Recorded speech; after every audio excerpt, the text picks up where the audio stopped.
kandidato sa umaabot nga barangay ug SK election sa lungsod sa Cordova may pahigayon og unity walk ug peace covenant signing. Hinuon way barangay sa lungsod sa Cordova ang gikonsiderar nga areas of concern sa COMELEC.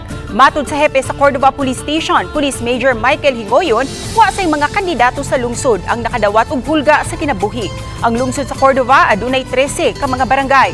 Base sa data sa COMELEC Cordova, adunay 25 ka mga mi-kandidato pagka-barangay kapitan, 283 pagka-barangay kagawad, 30 ka mga SK chairperson ug 183 pagka-SK members. Nalipay kita na daghan-daghan gyud ka turnout of candidates na ni participate.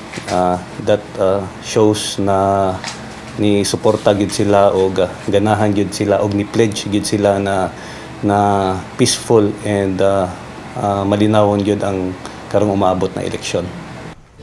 Sa pikas bahin kapin sa 300 ka mga kandidato sa barangay ug SK election sa dakbayan sa Karkar misalmot sa Unity Walk, Peace Covenant signing ug candidate briefing nga gipasiugdahan sa Karkar City COMELEC kaganihang buntag.